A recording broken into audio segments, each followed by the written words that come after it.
శ్రీమాత్రే నమ. జయ గురు దత్తాత్రేయ నమ.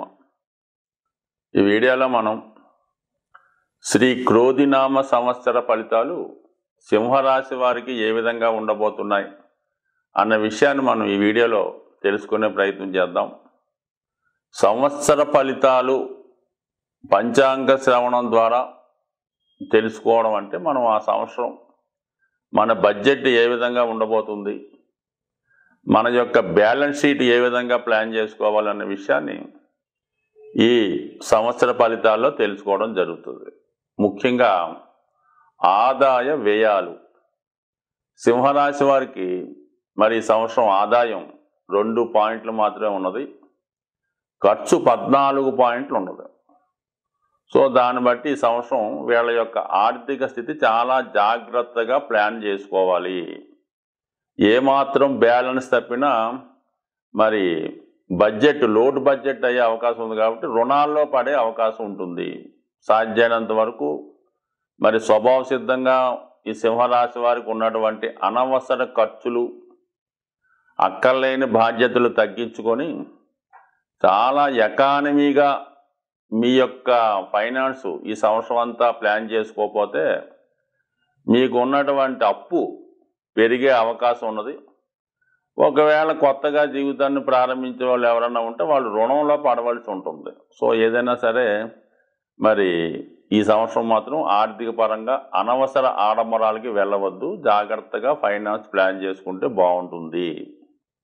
ఇక రాజపూజ్యం, అవమానం ఈ 2 సమానంగా ఉన్నాయి. రాజపూజ్యం 2, అవమానం 2 అంటే వాళ్ళకి ఏంటంటే ఈ విజయ అవకాశాలు సమానంగా ఉన్నాయి. అలాగే ఉద్యోగస్తులకి ప్రమోషన్ వచ్చే విషయంలో రొటీన్గా వచ్చే ఇంప్రూవ్మెంట్ తప్ప, కొద్దిగా అభివృద్ధి మామూలుగా వచ్చే అభివృద్ధి తప్ప పెద్దగా ఏమీ ప్రమోషన్స్ కూడా ఈ సంవత్సరం ఎక్స్పెక్ట్ చేయక్కర్లేదు. క్రీడారంగం వారికి కూడా ఏదో ప్రాక్టీస్ చేసుకోవాలి తప్ప, పోటీల్లో ఏదో నామమాత్ర ప్రదర్శన తప్ప గొప్పగా విజయ అవకాశాలు ఇచ్చే అవకాశం లేదు. ఏదన్నా మొత్తం మీద ఈ సింహరాశి, సింహలగ్నం వారు ఎలక్షన్లో పోటీ చేసే విషయంలో చాలా జాగ్రత్తగా వ్యవహరించవలసి ఉంటుంది. లేదంటే కొద్దిగా బొటాబొటిగా పాస్ మార్కులతో నెగ్గే అవకాశం ఉంది కాబట్టి చాలా జాగ్రత్తగా వ్యవహరించడం మంచిది. సో ఇక ఈ సంవత్సర ఫలితాలు మనం పరిశీలించినప్పుడు రాహువు, శని, రాహుకేతువులను తెలుసుకొని వాటి యొక్క ప్రభావంతో మనం ఏ విధంగా ప్లాన్ చేసుకోవాలన్నది కూడా ఉంటుంది. కాబట్టి ముందుగా గురుగ్రహం ప్రస్తుతం 9వ రాశిలో సంచరిస్తున్నటువంటి గురు భగవానుడు కేవలం ఉగాది అంటే 9వ తారీఖు ఏప్రిల్లో ఉగాది ప్రారంభమైతే 30వ తారీఖు ఏప్రిల్ వరకు మరి ఈ భాగ్యస్థానంలో ఉంటూ మే 1వ తారీఖు నుంచి రాజ్యస్థానంలోకి రావడం జరుగుతూ ఉంటుంది. అంటే 2, 6, 10 భావాలు యాక్టివేట్ చేయడం జరుగుతుంది. గురువు కూడా పంచమ దృష్టితో ధనభావాన్ని, అలాగే 9వ దృష్టితో 6వ భావాన్ని వీక్షిస్తాడు. కాబట్టి ఫైనాన్స్ సంబంధించిన విషయంలో గురువు యొక్క కంట్రోల్, ఆధిపత్యం అది ఉంటుంది.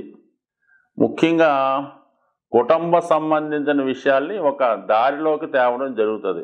అక్కడ ఈ కుటుంబ విషయాల్లో మనకి ఏ విధంగా ఆర్థిక పరిస్థితి నడుస్తుంది, అసలు కుటుంబానికి వచ్చే ఆదాయం ఎంత, ఖర్చు ఎంత, ఈ కుటుంబంలో అనవసరంగా వేస్ట్గా ఉండే క్యాండిడేట్లు ఎవరు వాళ్ళు ఎక్కువ ధనం ఖర్చు అవుతుంది అన్న విషయాన్ని జాగ్రత్తగా పరిశీలించుకొని ఒక విధంగా ఆదాయాన్ని పెంచుకునే మార్గాన్ని కూడా ఈ సంవత్సరం అన్వేషిస్తే కొంతవరకు కుటుంబ పరిస్థితులు, ఆర్థిక విషయాలు చక్కబడే అవకాశం ఉంది.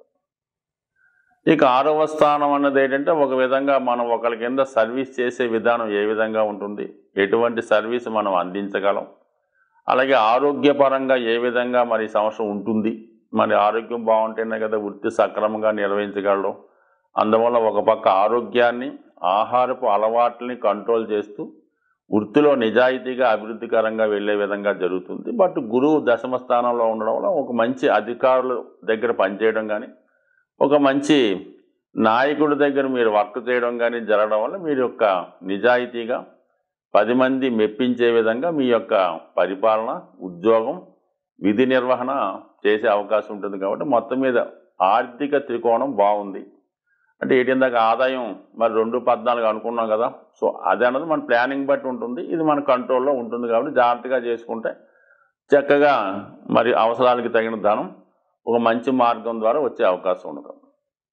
దాని తర్వాత శని భగవానుడు ప్రస్తుతం ఈ సంవత్సరం అంతా కూడా శని సప్తమ స్థానంలో సంచరిస్తూ ఉంటాడు.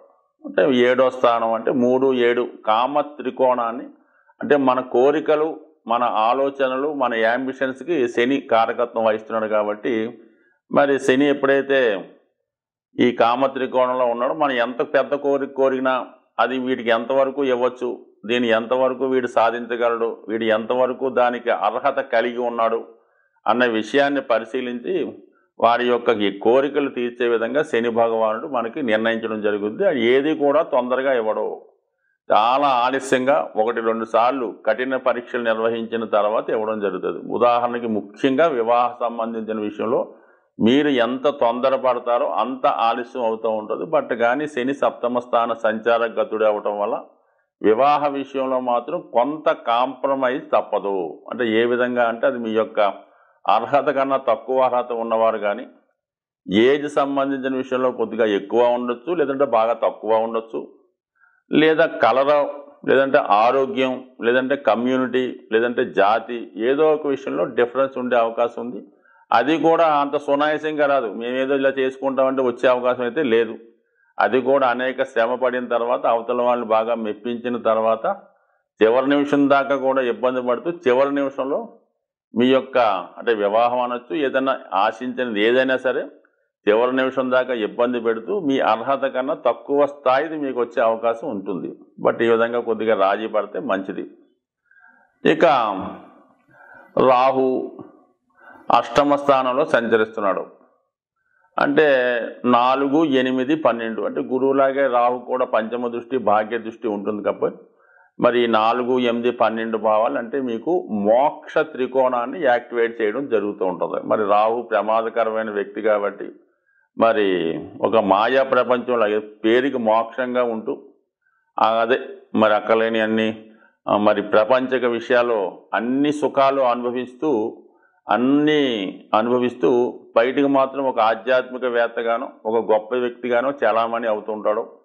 పేరుకి ఏదో ఆశ్రమంలో ఉంటాడు, మాకు అన్ని వైభవాలు అనుభవిస్తూ ఉంటాడు. సో అలా కాకుండా చాలా నిజాయితీగా ఉండాలంటే అన్నీ విడిచిపెట్టాలి, కోరికలు విడిచిపెట్టి జాగ్రత్తగా ఉంటే రాహు మీకు మంచి నేమ్ సంపాదించే అవకాశం ఉంది. బట్ ఎనీహో మరి రాహు ఈ మోక్ష త్రికోణాన్ని యాక్టివేట్ చేయడం వల్ల ఈ సంవత్సరం వరకు మరి ఇలాంటి పుణ్య కార్యక్రమాలు, దైవ కార్యక్రమాలు, పూజా కార్యక్రమాలు వాటికి పెద్దగా అంగీకరించకపోవచ్చు. అది చేద్దామన్నా కూడా మరి దానికి తగినటువంటి ప్రోత్సాహకరంగా ఉండకపోవచ్చు. కాబట్టి మరి ఎంతో కష్టం మీద వీలైతే రోజు దైవ ప్రార్థన చేసుకోవడం మంచిది. బట్ ఏదైనా ఈ రాశి వారికి మరి మెయిన్ శని ప్లస్ గురువు కూడా మంచి స్థానాల్లో ఉండడం జరుగుతుంది. కాబట్టి బట్ శ్రమాంతర విజయాన్ని ఇవ్వడం జరుగుతుంది. కాబట్టి కంపల్సరీగా ఈ రాశి వారు మరి గురుగ్రహ అనుగ్రహం కోసం దక్షిణామూర్తి ఆరాధన చేసుకోవడం, సాధ్యమైనంత వరకు గోసేవ చేసుకోవడం, అవకాశం ఉన్నవారు మంచి గోవుని పెంచుకోవడం వల్ల ఖచ్చితంగా ఈ రాశివారు మరి వాళ్ళ యొక్క ఆర్థిక స్థితిని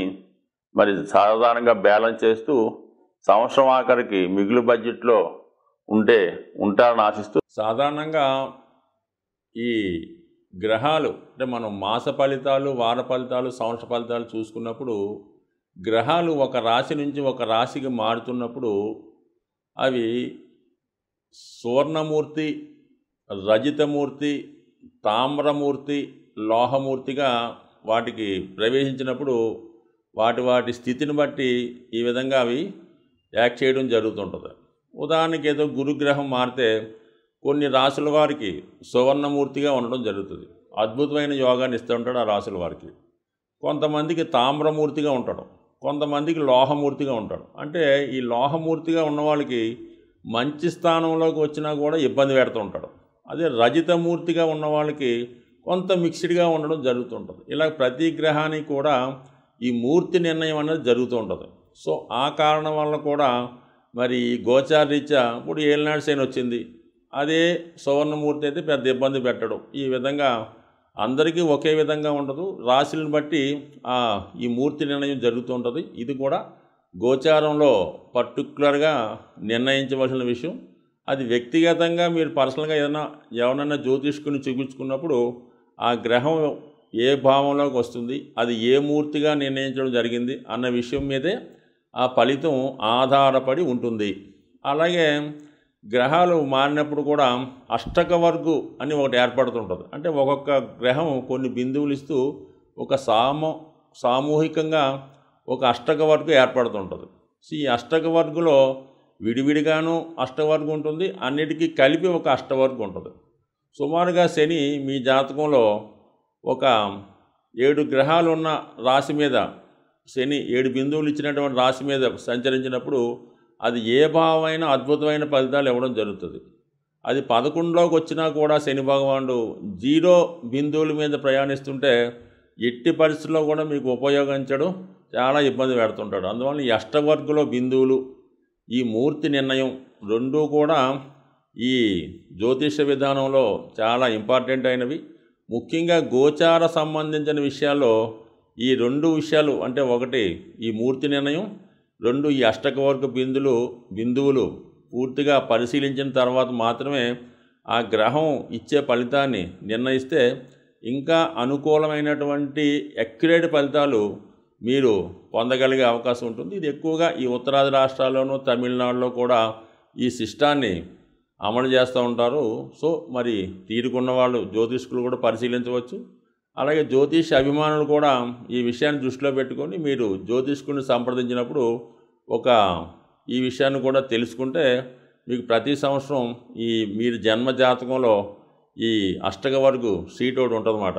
రవికి ప్రత్యేకంగా, శనికి ప్రత్యేకంగా ఉంటుంది, అన్నీ కలిపి ఒకటి ఉంటుంది. అది తీసుకోవడం వలన మీకు మీరే రవి మారినప్పుడు ఎన్ని బిందువుల మీదకి వచ్చాడు, రవి 6 బిందువుల మీదకి వచ్చాడు, ఈ నెలంతా 100% బాగుంటుంది. రవి 4 బిందువులు వచ్చాడు, యావరేజ్గా ఉంటుంది. రవి 0 బిందువు మీదకి వచ్చాడు, చాలా దరిద్రంగా ఉంటుంది. సో ఈ విషయాన్ని కూడా మీరు గమనించి నిర్ణయించుకుంటే మీరు ఖచ్చితమైన ఫలితాలు పొందుతారు. జ్యోతిష్యం మీద నమ్మకం కూడా పెరిగే అవకాశం ఉంటుంది. స్వస్తి.